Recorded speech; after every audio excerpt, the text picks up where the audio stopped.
Mitchell, we thank you for taking some time to talk with us today. Thanks for having me.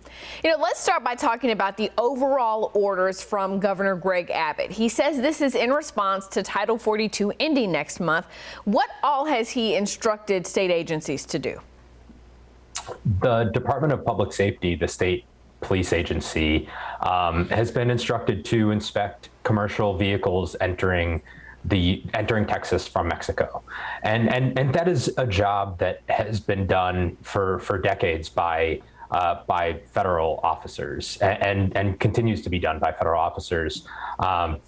DPS has a small presence at ports of entry where they generally, it's similar to a weigh station on highways, where they check for they basically make safety checks for tires and other kind of mechanical related standards that they're checking that vehicles are up to. And beyond that, we don't really know what DPS has found in all of these commercial vehicles that they've checked so far. They've said they told us that they have put out hundreds of vehicles out of service as a result of mechanical related issues. But we have heard nothing of narcotic seizures or of DPS encountering undocumented immigrants. And so we want to be clear here. You talked about the federal checks that happen and are still happening. So these vehicles are they being checked twice? Is that your understanding? Yeah, they're being checked multiple times, but the checks that are happening by federal officers, namely U.S. Customs and Border Protection, they're conducting thorough checks that tend to typically involve X-ray screenings, agriculture inspectors for produce, canines, but DPS does not have those kinds of tools to inspect commercial vehicles.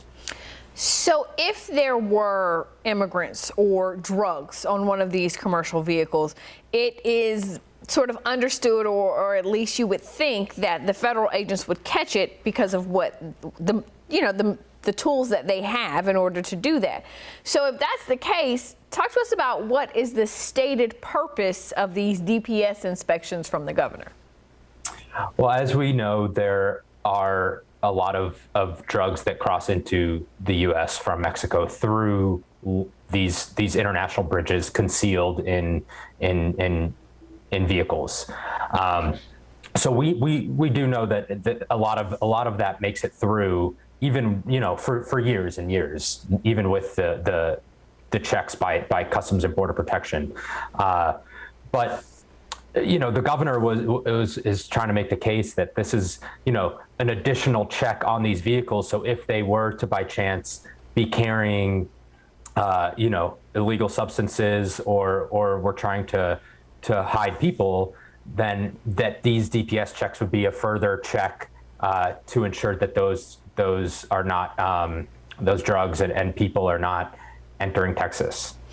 Now, you alluded to this a little bit earlier, but earlier this week, the governor held a news conference saying that these inspections are working. He talked about the vehicles that were kind of taken off of the road, saying that they were dangerous and this potentially could have saved people's lives because there could have been crashes involving these vehicles.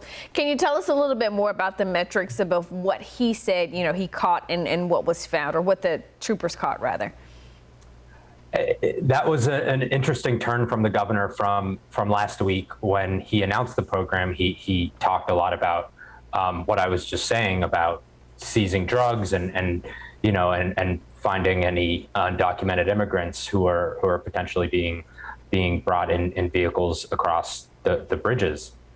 But so him talking about the governor talking this week in his press conference about about these trucks and commercial vehicles being taken off the road due to safety checks that DPS has conducted, that does not align with his stated goal of the inspection program. So it doesn't align, but do you think, obviously we're in a political year, he's made this decision has gotten a lot of backlash, he's sticking with it though. Do you think he needed to frame it as some sort of a win? Do you think that's why we heard about those vehicles being pulled off the road? Possibly. I mean, there definitely needed to be, if a program is going on, there needs to be some evidence that it's working, right? And or that there is a job being done. So they couldn't say that nothing. They couldn't provide no evidence, most likely. But yeah, it is an extremely. I mean, people on the border that I've been talking to in the Rio Grande Valley, Laredo, elsewhere, have really emphasized the fact that this is unnecessary. They were not given a heads up. They feel that this is a political stunt, and that's just kind of the sentiment among many in the trade industry along the border. And we haven't mentioned this yet, but this is obviously causing a lot of issues at the border crossings for those truck drivers, right? Talk to us about that aspect of all of this. I mean, the first half of this week, this past week, there have been massive delays at various bridges, as a result of these inspection programs. Truck drivers have told us at the Tribune that they have been sitting in hours and hours long lines. Trucks were running out of fuel while they were idling, and there's no way to refuel while they're sitting on jammed between a bunch of other trucks who are also idling. So it was tough. And then at a couple of bridges in Far, down next to McAllen on the border, Far has a huge international bridge that connects to Reynosa, and it's the largest produce crossing from Mexico in the country. A majority of the produce that enters the U.S. from Mexico comes through Far, and that bridge on Monday, truckers blocked both north and southbound lanes on the Mexico side of the bridge. So there were no vehicles crossing that bridge on Monday or Tuesday. And normally thousands of vehicles cross that bridge day, and tens of millions of dollars of trade cross that bridge every day. And so there was none of it. And Far is a smaller city that with this bridge is very meaningful to the city budget, and to city business. So they blockaded that, ended last night. Their traffic is now back to flowing, but there are still inspections happening on the U.S. side by DPS.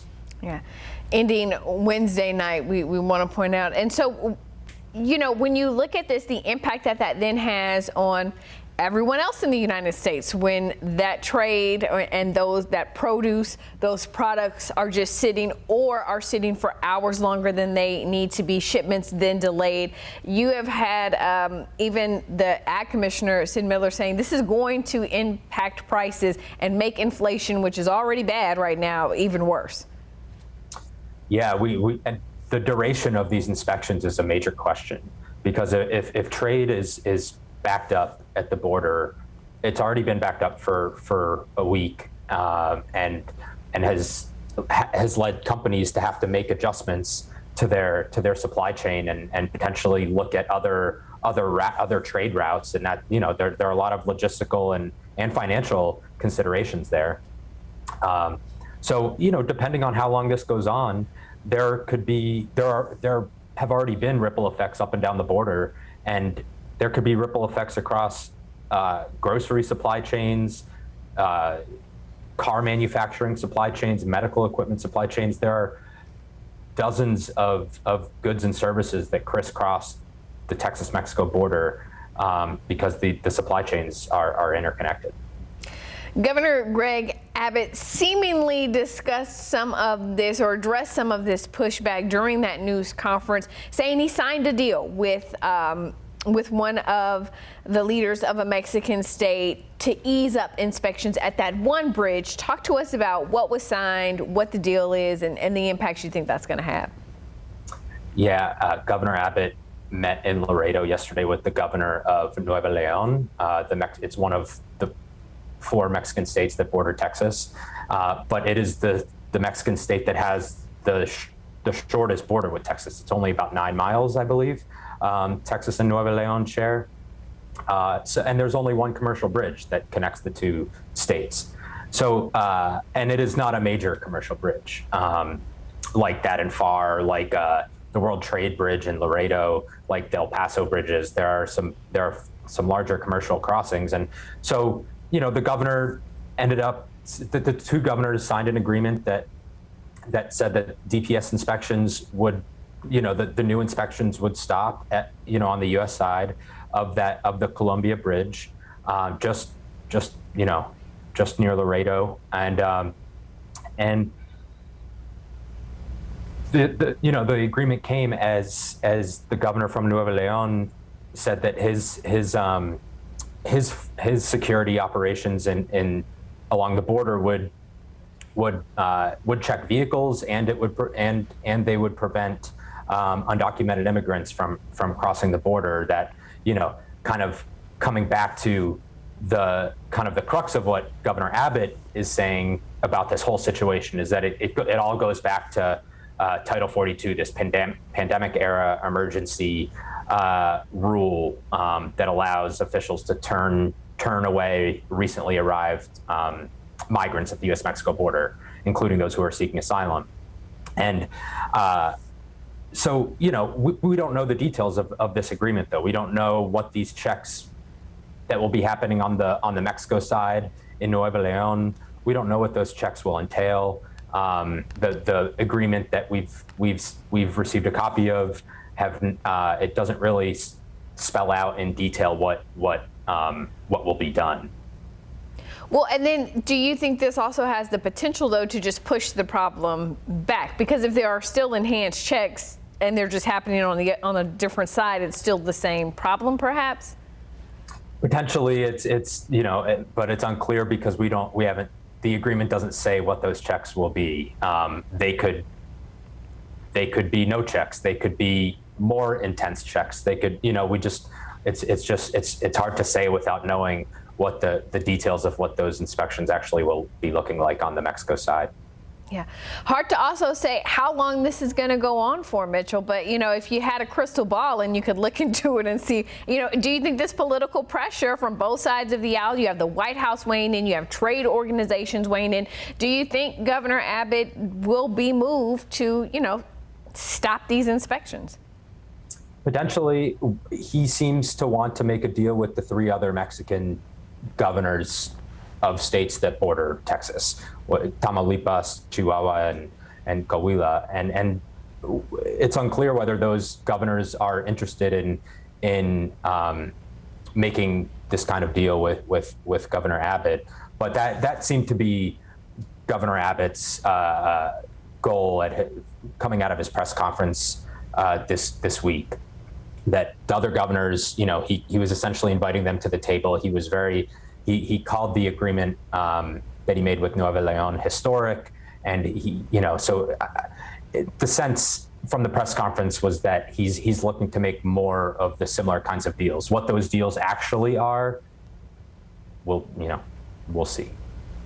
All right, so much to continue to watch, Mitchell. We thank you so much for your time today. Thanks for having me.